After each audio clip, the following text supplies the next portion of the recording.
মধ্যে বৃহৎ একটা নির্বাচন, বলতে গেলে সারা বিশ্বের মধ্যে সবচাইতে যে বড় একটা গণতান্ত্রিক দেশ, সেই দেশের একটা মহতী নির্বাচন শুরু হবে আগামী 19শে এপ্রিল। এবং সেই তারিখ আমাদের ত্রিপুরা রাজ্যেও প্রথম ধাপে যে ইলেকশন সেটা অনুষ্ঠিত হবে। নির্বাচন মানে নির্বাচিত করা, যাকে আমরা ভোট দেব, যে ব্যক্তিকে আমরা ভোট দেব সেই ব্যক্তি যেন আমাদের কাজ করেন, এই আশা নিয়ে আমরা সবাই আমাদের নিজের এবং দলের বক্তব্য করে থাকি। ভাবতে অবাক হয় অনেক সময় যে রাজ্যের মধ্যে 22 বছর ধরে রাজনীতি করছি, কখনো কখনো বিচিত্র একটা রাজনৈতিক পরিবেশের সম্মুখীন আমিও হয়েছি। আজকে আমাদের বিরুদ্ধে যারা মাঠে ময়দানে বক্তব্য করছেন, এক সময় তাদের কেউ কেউ আমাদের বন্ধু ছিল, যারা 35 বছর 40 বছর এক দল অন্য দলকে দেখতে পারে না, আজকে তারা কাঁধে কাঁধ নিয়ে বক্তৃতা করছে। এই বিচিত্র রাজনৈতিক পরিস্থিতির মধ্যে দাঁড়িয়ে কিছু কিছু কথা মনে জাগে। তিপ্রামথা 3 বছরের একটা আঞ্চলিক দল। এই দলের একটা উদ্দেশ্য যে রাজ্যের পিছিয়ে পড়া জনগণ, বিশেষ করে যারা গ্রাম অঞ্চলে বসবাস করছেন, তাদের যেন আরো বেশি করে সাংবিধানিক অধিকার আদায় করা যায়, সেই লক্ষ্যটাকে নিয়ে আমরা আমাদের রাজনীতি এবং আদর্শে আমরা অনুপ্রাণিত। এবং তাতে অনেকে বলতে চেষ্টা করছে তিপ্রামথা মানেই তিপ্রাসাদের দল, তিপ্রামথা মানেই শুধু তিপ্রাসাদের দিয়ে কাজ করবে। কিন্তু আপনারা দেখেছেন গত বিধানসভা নির্বাচনে তিপ্রামথার 42 জন প্রার্থীর মধ্যে অনেকেই যারা তিপ্রাসা কমিউনিটির নয়, তাদেরকেও আমরা নির্বাচনের ময়দানে এনেছি। ওয়ানসা তিপ্রাসার সমস্ত অংশের মানুষকে নিয়ে ত্রিপুরা রাজ্যের পিছিয়ে পড়া মানুষের জন্য আমরা লড়াইতে শুরু করেছি। আমি যখন শুনি যে ত্রিপুরার পূর্বতন মুখ্যমন্ত্রী মানিক সরকার মহোদয় বক্তব্য করেন যেই তিপ্রামথার কারণে আমরা গত বিধানসভা নির্বাচনে ক্ষমতায় আসতে পারি, আপনারাই বলুন, যে দলটা পিছিয়ে পড়া মানুষের স্বার্থ রক্ষায়, তাদের সাংবিধানিক অধিকার আদায়ের জন্য দলটা গড়েছে, এই দলটা কি সিপিএম পার্টিকে বাঁচানোর জন্য দল গঠন করেছে?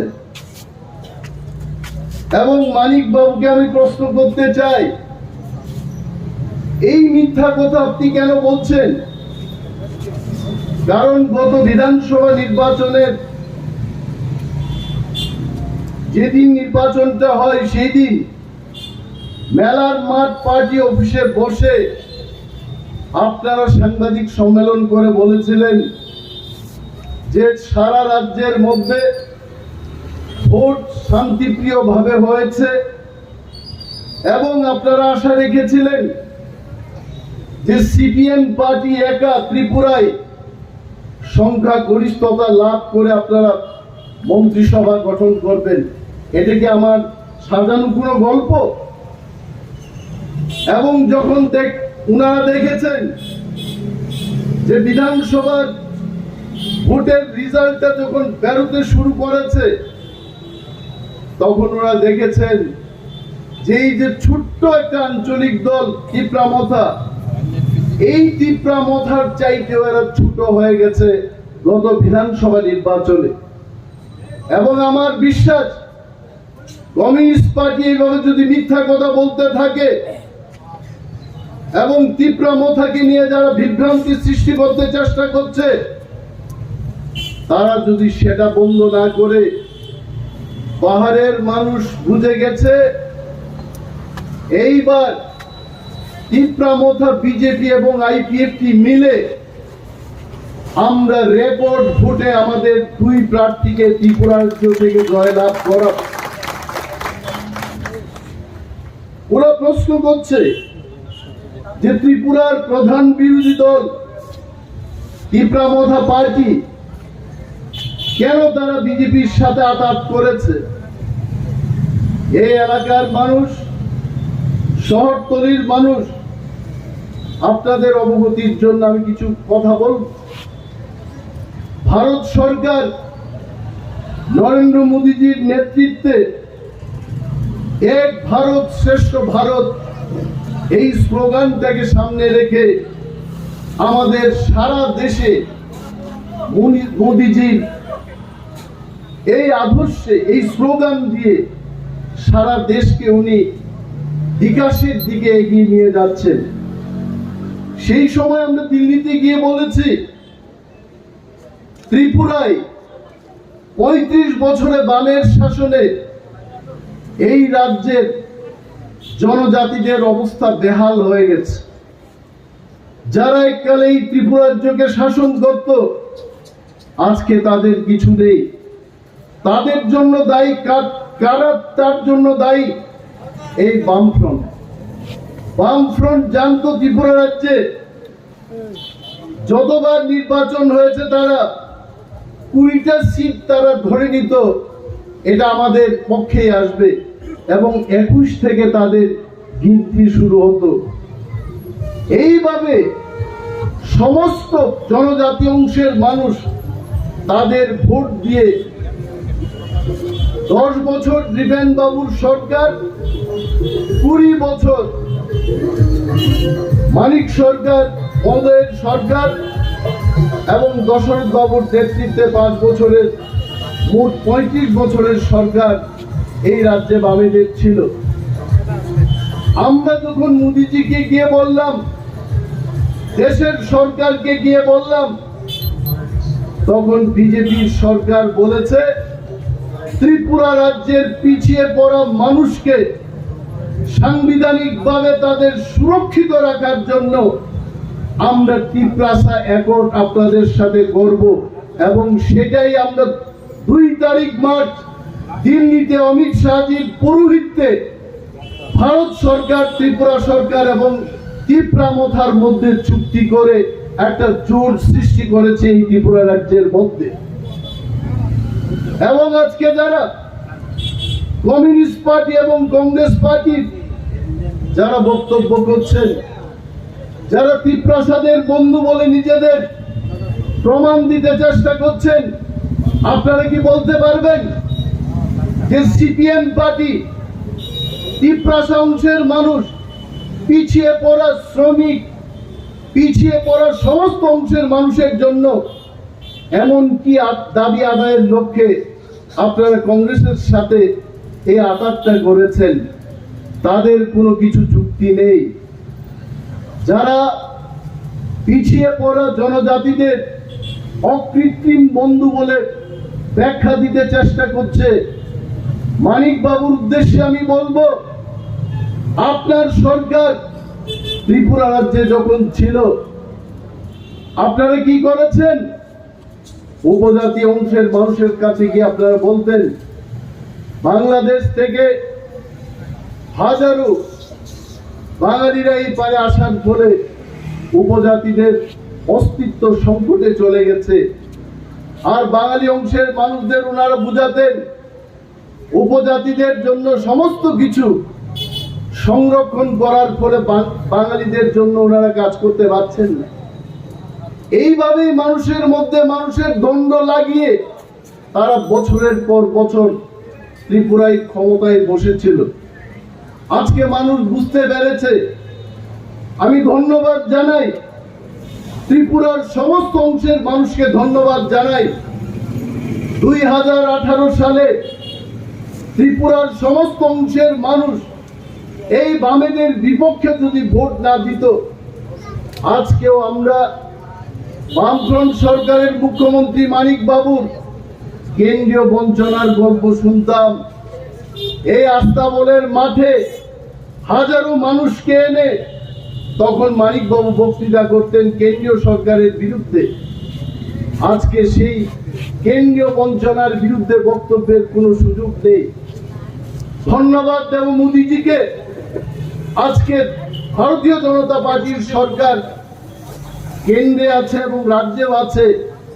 এই দুই সরকার ত্রিপুরা রাজ্যে, আমি এইটুকু বলতে পারি, ত্রিপুরার যে মাত্র একটা হাইওয়ে ছিল, আজকে মোদিজির নেতৃত্বে এবং ত্রিপুরায় ভারতীয় জনতা পার্টির সরকারের নেতৃত্বে আমাদের এখানে 5-6টা ন্যাশনাল হাইওয়ে আমরা করতে পেরেছি।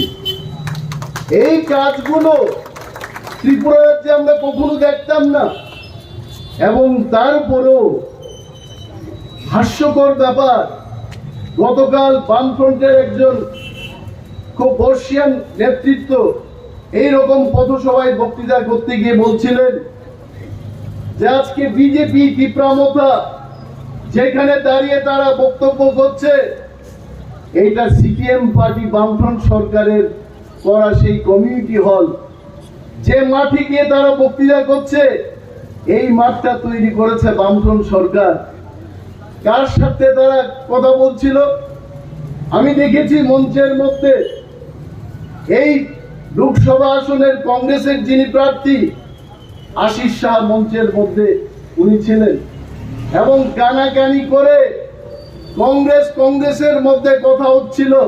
কি কথা হচ্ছিল আমি জানি না, কিন্তু আমার অনুমান নিশ্চয় আশিস বাবুরা বলছেন এই বামপন্থী নেতা মিথ্যা কথা বলছে। যা টাকা এসছে এটা আমাদের কংগ্রেসের কেন্দ্রীয় সরকারের থেকে টাকা এনে তারা এখানে এই মাঠগুলো তৈরি করেছে, স্টেডিয়ামগুলো তৈরি করেছে। আর বামপন্থীরা মিথ্যা কথা বলতো, এখনো বলছে, আগামী দিনও বলবে। কেন্দ্রের তৎকালীন কংগ্রেস সরকার এমজিএন রেগা প্রকল্পে শ্রমিকদের জন্য একটা কাজের ব্যবস্থা করেছে। বামপন্থীরা এখানে মিছিল করে বলতো এই এমজিএন প্রকল্প আমরা দিয়েছি, এটা ত্রিপুরা সরকারের। সমস্ত কিছু কেন্দ্রীয় প্রকল্পকে বলতো রাজ্য সরকার এবং বামফ্রন্ট সরকারের এই প্রকল্পগুলো তারা মানুষের কাছে পৌঁছে দিচ্ছে। এইভাবে মিথ্যা কথা বলতো। এবং আমি সেই কমিউনিস্ট নেতাকে বলবো, তীব্রামথা সম্পর্কে বলছে, তীব্রামথা তাদের নেতাদের চোখে বামফ্রন্ট এত কিছু কাজ করেছে এটা তাদের চোখে পড়েনি। এবং তাও তিনি বলেছেন 6 বছরের বিজেপির সরকার কিছু করেনি। কেন বলছে জানেন? কারণ 6 বছরের বিজেপি সরকার যে কাজগুলো করেছে 35 বছর বাম শাসনের ত্রিগুণ কাজ এই ত্রিপুরা রাজ্যে 6 বছরের মধ্যেই তারা করেছে। হিংসা হচ্ছে, এই হিংসায় আর সহ্য হচ্ছে না, বলছে যে তারা কিছুই করেনি। আমি সেই কমরেড বন্ধুকে বলবো, আপনি যে মাটিতে যে ত্রিপুরা রাজ্যে দাঁড়িয়ে বক্তৃতা করছেন, রাজাদের আপনারা সম্মান দেননি। মহারাজাদের তারা রাজনৈতিকভাবে ত্রিপুরা থেকে মুছে দেওয়ার চেষ্টা করেছে। মহারাজারা 5000 বছর যুদ্ধ করে লড়াই করে ত্রিপুরা রাজ্যের অস্তিত্বটাকে টিকিয়ে রেখে গণতান্ত্রিক ত্রিপুরা রাজ্যের হাতে তুলে দিয়েছে। না হয় আপনি আমি যারা আমরা বক্তৃতা করছি, বক্তৃতা শুনছি, আমরা এই ত্রিপুরা রাজ্যের বাসিন্দা হতে পারতাম না। এই কমিউনিস্টরা শুধু মহারাজাদের বিরুদ্ধে বক্তব্য করে মহারাজাদেরকে ইতিহাস থেকে মুছে ফেলার চেষ্টা করেছে। কিন্তু আজকে ভারতীয় জনতা পার্টির সরকার মহারাজদের প্রতি কৃতজ্ঞতা রেখে মহারাজা এবং রাজ পরিবারের প্রতি সম্মান জানানোর জন্য আগরতলা বিমানবন্দরকে মহারাজা বীর বিক্রম বিমানবন্দর করেছে। এটা হচ্ছে প্রকৃত বন্ধুর পরিচয়। আর বিজেপির বন্ধুদের আমি কৃতজ্ঞতা জানাবো। আপনারা জনজাতিদের সম্মান দিয়ে উপজাতি না বলে আপনারা জনজাতি বলছেন। আর যারা আমাদের অকৃত্রিম বন্ধু বলে মানিক বাবুর মতো কমরেড তারা বক্তৃতা করছেন, এরা বলছে আমরা এই জনজাতিদের অকৃত্রিম বন্ধু। জনজাতিদেরকে একটা জাতি বলেই তারা স্বীকৃতি দেয়নি কখনো, বলছে উপজাতি। আপনারা জানেন যে প্রধান থাকলে পর উপপ্রধান হয়, একটা জাতি থাকলে উপজাতি হয়। আমাদের আসল জাতি কে বলতে পারবেন মানিক বাবু? এবং ককবরকে তারা উপজাতির অনুবাদটা করেছে সংযোগ হচ্ছে পরজীবী লতা যাদের কোনো শিকড় নেই, কিছু নেই, এটা করে আমাদের বলছে তারা আমাদের অকৃত্রিম বন্ধু। আমাদের সম্মান দেওয়ার তো দূরের কথা, আমাদের পরিচয়টাকে মুছে ফেলার চেষ্টা করেছে এই বামেরা। তার জন্য এইবার বামেদের বলছি, অভয়নগর থেকে দাঁড়িয়ে বলছি, এইবার ত্রিপুরা রাজ্যের সমস্ত ত্রিপ্রাসাদ ধ্বংস হয়ে মোদিজির হাতকে শক্ত করার জন্য ত্রিপুরা থেকে 2টি এমপি আমরা উপহার দিয়ে মোদিজির হাতকে শক্ত করব। ত্রিপুরায় যেন আমরা সব অংশের মানুষ, ওয়ানসা, ত্রিপ্রাসা, জনজাতি, বাঙালি, সমস্ত অংশের মানুষ আমরা যেন এক ছত্রে বেঁধে নিজেদের রাখতে পারি, সেই লক্ষ্যে আমরা কাজ করব। যারা আজকে বলতো যে বিজেপি একটা সাম্প্রদায়িক দল, বলছে এরা একটা ধর্মকে নিয়ে রাজনীতি করছে, বলছে এরা। কিন্তু বাম বন্ধুদের বলছি, ত্রিপুরা রাজ্যে আপনারা যতবার ক্ষমতায় এসেছিলেন ততবার এই ত্রিপুরায় আপনারা জাতি দাঙ্গার পরিস্থিতি তৈরি করেছে। 80 সালের কথা আমরা ভুলে যাইনি, 97 সালের কথা আমরা ভুলবো না। বামেরা বলতে পারবেন 30 বছরের কংগ্রেস শাসন, 5 বছরের জোটের শাসন এবং 6 বছরের বিজেপির শাসনে ত্রিপুরা রাজ্যে কোন দাঙ্গা হয়েছে আপনারা বলতে পারবেন? গর্বের সাথে আমরা বলবো, ত্রিপুরামতা বিজেপি আইপিএফটি যদি আমরা জোটবদ্ধ ভাবে থাকি, এই ত্রিপুরা রাজ্যে কোনো দাঙ্গা আমরা হতে দেব না। আমরা একসঙ্গে থাকবো, একসঙ্গে থাকবো। তারা সহ্য করতে পারছেন? তারা বলছে এই যে চুক্তি হয়েছে, এই চুক্তির ফলে বাঙালিদের ক্ষতি হবে। আর ত্রিপ্রাসাদের গিয়ে বলছে এটা থালিক ব্লাই কথার অর্থ হচ্ছে এটা কলা পাতা। সম্মানিত ভারতবর্ষের যিনি স্বরাষ্ট্রমন্ত্রী অমিত শাহজির কনফারেন্স হলে যে ঐতিহাসিক ত্রিপ্রাসা অ্যাকর্ড আমরা সিগনেচার করেছি, চুক্তি স্বাক্ষর করেছি, এই চুক্তিটাকে তারা কলা পাতা দিয়ে তুলনা করেছে। আপনারা বলুন বামেরা কি করেছে? বামেরা এই ত্রিপুরা রাজ্যের সার্বিক উন্নয়নের জন্য তারা কি করেছে? উগ্রপন্থী সমস্যার সমাধানের জন্য কি করেছে? নাথিং। বেকারদের তারা বলতো বেকার সমস্যা, লক্ষ লক্ষ বেকার তৈরি করে দিয়ে চলে গেছে। 10,323 জন শিক্ষকদের চাকরি চলে গেছে। নিয়ম মানবে না, দেশের আইন মানবে না, কিছু মানবে না। আজকে সেই 10,323 জন শিক্ষক তারা আকাশের দিকে চেয়ে বসে আছে, দাবি তুলছে। দেশের আইন, দেশের কোন আইন নামে চাকরি দিয়ে আজকে তাদের চাকরি চলে গেছে। এই বামেরা বেকারদের বলতো যে কর্মচারীদের বেতন বৃদ্ধি করতে গিয়ে সরকারের কাছে টাকা নেই, বেকারদের চাকরি দিতে পারবো না, মিথ্যা কথা। শ্রমিকদের বলছে যে কর্মচারীদের 58 বছর থেকে 60 বছর বয়স বৃদ্ধি করে, আর আমরা সমস্ত উন্নয়নের টাকা তাদের সেই বয়স বৃদ্ধির খাতে আমরা খরচ করছি। আপনাদের জন্য আমরা উন্নয়নমূলক কাজ করতে পারছি না। প্রতিটি অংশের মানুষকে, এসসি এসটিদের বলবে, জেনারেল ক্যাটাগরির লোক আপনাদের বঞ্চনা করছে। আর জেনারেল ক্যাটাগরির মানুষকে গিয়ে বলবে এসসি এসটিরা সমস্ত চাকরি নিয়ে গেছে। মানুষের মধ্যে বিভেদ সৃষ্টি করে, দ্বন্দ্ব সৃষ্টি করে তারা ক্ষমতায় বসে থাকতে চায়।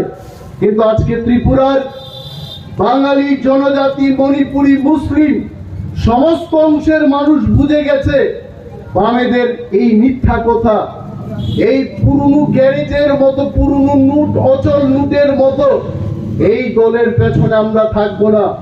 আমরা এক ভারত, শ্রেষ্ঠ ভারত এবং শ্রেষ্ঠ ত্রিপুরা গর্ব, সেই লক্ষ্যে আমরা বিজেপি এবং তার সমস্ত অ্যালায়েন্স পার্টনার যারা আছেন তাদের সাথে আমরা কাজ করব। এমনিতেই হয়েছে চুক্তি, এমনিতেই ত্রিপুরা রাজ্যের উন্নয়ন হবে, বক্তৃতা দিয়ে উন্নতি হবে ত্রিপুরা রাজ্যের। আজকে বলুন, আপনারা যারা ভারতীয় জনতা পার্টির সমর্থক, আপনারাও তো কোনোদিন কংগ্রেস করেছেন। আজকে তিনি মন্ডল সভাপতি, উনিও তো ছিলেন কোন এক সময় ওই কংগ্রেস দলে ছিলেন। আমি বলবো ত্রিপুরা রাজ্যের মধ্যে বামপন্থীদের কাছে সবচাইতে যে দল আক্রান্ত হয়েছে সেই দলের নাম কংগ্রেস পার্টি। এই কংগ্রেস পার্টি আজকে তাদের শত শত নেতা এবং কর্মীদের বলিদান, এই বলিদানকে নদীর জলে ফেলে দিয়ে বলেছে বিজেপিকে পরাস্ত করার জন্য এই বামেদের হাত ধরেছে। এই পার্টিকে কেউ ভোট দেবে না, এই পার্টিকে মানুষ ছুঁড়ে ফেলে দেবে। তারা স্বপ্ন দেখছে 350টা সিট নিয়ে ভারতবর্ষের মধ্যে ইন্ডিয়া মহাজোট ক্ষমতায় আসবে। আমি তাদের জিজ্ঞেস করব, আমি এক কংগ্রেস খুব পরিচিত একজন কংগ্রেস নেতাকে জিজ্ঞেস করলাম যে 350টা সিট নিয়ে আপনারা ভারতবর্ষের ক্ষমতায় আসবেন, ত্রিপুরার 2টি সিটের মধ্যে কয়টা সিট আপনারা পাবেন? বলছে এইখানে আমরা পাইতাম না, এইখানে কোনো আশা নেই তাদের। আমি জিজ্ঞেস করলাম পশ্চিম বাংলায় 42টা সিটের মধ্যে কংগ্রেস এবং তার সহযোগী দল কয়টা সিট পাবে? বলছে 1 থেকে 2টা সিট পাবো। বাকি সিট কারা নেবে? বলছে এত কথা বলার দাদা সময় নাই, পরে আমরা ফোনে কথা বলবো। আর তার ফোনের কোনো যোগাযোগ নাই। আপনারা দেখুন তামিলনাড়ুতে কয়টা সিট জিতবে কংগ্রেস পার্টি, খোঁজ নিয়ে দেখুন। মধ্যপ্রদেশে কয়টা সিট নিয়ে আসবে কংগ্রেস পার্টি, রাজস্থানে কোথায় কংগ্রেস পার্টি, মহারাষ্ট্রে কয়টা। ভারতবর্ষের যে সমস্ত ভারতবর্ষের চেহারা, রাজনৈতিক ভাবে যদি আপনারা খোঁজ নিয়ে দেখুন, কোথাও ইন্ডিয়া মহাজোটের পক্ষে 200টা সিট পার হবে কিনা তা সন্দেহের। তার জন্য হাততালি বাজানোর আগে আপনারা শুনে নিন, তার জন্য 56 ইঞ্চির যে বুক নিয়ে আজকে ভারতবর্ষকে পরিচালনা করছেন সেই ব্যক্তি দাঁড়িয়ে স্লোগান দিচ্ছেন আপকি বার 400 পার, এইবার 400 পেরিয়ে যাবে। আমি তো বলছি যদি এই 400 পেরোতে পেরোতে 500 আসনের সংখ্যার কাছাকাছি চলে যায়, তাতেও অবাক হওয়ার কিছু থাকবে না। কারণ ভারতবর্ষ পৃথিবীর মধ্যে আগামী কিছু দিনের মধ্যে, কিছু বছরের মধ্যে সবচাইতে বৃহত্তম ইকোনমির, অর্থনীতির দেশ হতে চলেছে। আমাদের টার্গেট শুধু আগামী 5 বছরের জন্য নয়, মোদিজি বলছেন 2047কে সামনে রেখে ভারতবর্ষকে পৃথিবীর 1 নম্বর রাষ্ট্র গড়ার লক্ষ্যে ভারতবর্ষের মানুষকে বিজেপি সরকার আবার এনে দিতে হবে। উনি কি এমনিতেই বলছেন? মানুষ বলছে। বিজেপি সরকার কি করেছে? নোটবন্দি করেছে। নোটবন্দি করে কি হয়েছে? যারা লক্ষ লক্ষ কোটি কোটি টাকা বাড়ি করে রেখে দিয়ে কালোবাজারি করত, তাদের ব্যবসা থেকে বন্ধ করতে পেরেছে। এবং আজকে আপনারা বুঝতেই পারছেন, আমি আজকে দেশের অর্থনীতিতে যাব না, লোকসভার নির্বাচন, তারপরেও বলছি এই যে অচল নোট, অনেক অচল নোট ত্রিপুরা রাজ্যে এখনো আছে। বামেরা, কংগ্রেসীরা ত্রিপুরা রাজ্যে আপনাদের এই ত্রিপুরা রাজ্যের মানুষ অনেক সুযোগ দিয়েছে, কংগ্রেসকে সুযোগ দিয়েছে। 2008 সালে আমরা ক্ষমতায় আসতাম, আমরাও ছিলাম কংগ্রেসের সাথে, কিন্তু সেই দিল্লিতে কংগ্রেস এবং সিপিএম এর মধ্যে কি চুক্তি হয়েছে আমরা জানি না। ওই চুক্তির ফলে কিছু একটা কারচুপি হয়েছে। লক্ষ লক্ষ মানুষ কংগ্রেস এবং আইএনপির পক্ষে থাকার পরেও সেই নির্বাচনে বামেরাই আবার ক্ষমতায় এসছে। অর্থাৎ কংগ্রেসীরা ত্রিপুরার মানুষকে, ত্রিপুরার বাম বিরোধী মানুষকে সিপিএম এর হাতে বিক্রি করে দিয়েছে। এই কথা মানুষ আজও ভুলছে না, ভুলবেও। এবং 2013 সালে আপনারা মনে রাখবেন, এটা কংগ্রেসীরাই বলতো। এককালে কিছু শীর্ষ কংগ্রেস নেতা ভারতীয় জনতা পার্টিতে এসে এই বক্তৃতাগুলো করত এবং ওনাদের থেকেই শুনতাম যে 2000 কেন ওনারা কংগ্রেস ছেড়েছেন, কেন ওনারা বিজেপি পার্টিতে এসছেন, ওনারা বক্তব্য করে বলতেন। এবং তখন শুনতাম 2013 সালে তখনও সিপিএম এর কাছে এরা বিক্রি করে দিয়েছে। আপনারা বিশ্বাস করতে পারেন, তৎকালীন কংগ্রেসের প্রধানমন্ত্রী মনমোহন সিং এবং সোনিয়া গান্ধীজি, যিনি কংগ্রেস দলের সভানেত্রী ছিলেন, ওনার ত্রিপুরায় এসে কংগ্রেস দলের প্রচার করার কথা, ওনারা আসেননি। বামেদের সুযোগ করে দেওয়ার জন্য ওনারা সেই দিন আসেননি।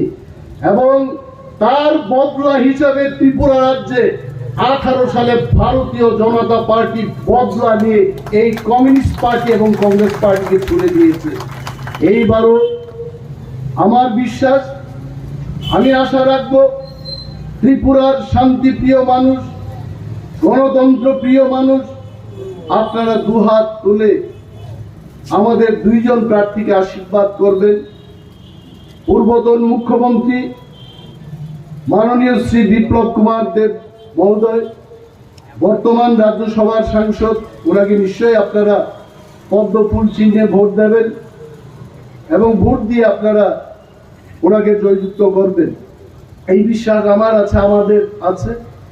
আর একটা কথা হলো, বিজেপি পার্টি, আমি তীব্রামতা তারপরে বলছি, বিজেপি পার্টির আর সবচেয়ে যে ভালো জিনিস, বিজেপি যা বলে সেটা করে, মোদীজি যা বলেন সেটা করে। বামেরা তো সেটা করে না। বামেরা আগে বক্তৃতা করতো, স্বচ্ছতার কথা বলতো, সৎ কথা বলে অসৎ কাজ করত। স্বচ্ছতার কথা তুলে এরা কারচুপি করত, দুর্নীতি করত, বলতো নির্বাচন সুস্থভাবে হবে, কিন্তু পুলিং বুথে দেখা যাচ্ছে সে রিগিং করছে। ত্রিপুরার যে সাইন্টিফিক রিগিং এর কথা আপনারা ভুলে যাবেন না। কি করে করেছে? ভোটার তালিকায় কারচুপি করেছে, সাইন্টিফিক রিগিং। ডেলিমিটেশন নাম দিয়ে কি করেছে? রামনগর, কৃষ্ণনগর পর্যন্ত ঢুকিয়ে দিয়েছে তাদের সুবিধা করার জন্য। আর এই কৃষ্ণনগরকে নন্দননগর, মানে যা তা যেখান দিয়ে, মানে ত্রিপুরা বিধানসভার ক্ষেত্রগুলো অনেকটা আঁকা বাঁকা পথের মতো করে নিয়ে নিজেদের সুবিধা করার জন্য তারা এটা করেছে। কিন্তু মোদিজিকে আমি ধন্যবাদ জানাই, সালাম জানাই। এই মোদিজির নেতৃত্বে ত্রিপুরা রাজ্যে যত আঁকা বাঁকাই করুক, বামেরা আর রক্ষা পায় নাই, আর পাবেও না।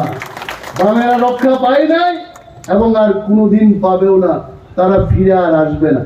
এই সমস্ত অচল লুট নিয়ে যারা ঘুরছে তাদের পেছনে আমাদের যেতে নেই। আমরা প্রচুর পরিশ্রম করছি, পাহাড়ে আমরা যাচ্ছি, আমাদের যারা ওয়ারিয়ার্স তীব্রামথার অহরহ আমরা কাজ করছি এবং নিশ্চিত রূপে আমরা বলতে পারি এইবার শান্তিপূর্ণভাবে অবশ্যই ভোট হবে। এবং নির্বাচন কমিশন যদি সেটা করতে সক্ষম হয়, ত্রিপুরায় বাম এবং কংগ্রেসের একজন প্রার্থী, এই প্রার্থীদের জমানত জব্দ হয়ে যাবে ত্রিপুরার মানুষের কাছে।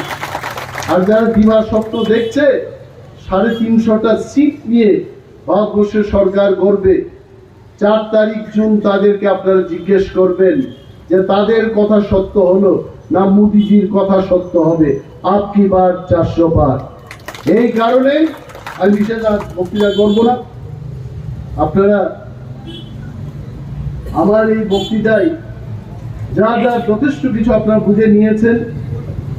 তবে একটা জিনিস, প্রতিটি বাড়িতে যেটা আমাদের পক্ষে অসুবিধা হচ্ছে, এডিসি নির্বাচনের সময় আমরা আনারস মার্কায় ভোট দিয়েছি, বিধানসভার সময় আমরা আনারস সিম্বলে ভোট দিয়েছি। শহরে এই প্রবলেমটা নিশ্চয়ই সেই পরিমাণে হবে না, কিন্তু পাহাড়ে যথেষ্ট আমাদের পরিশ্রম করতে হচ্ছে, আমাদের ওয়ার্ক করতে হচ্ছে।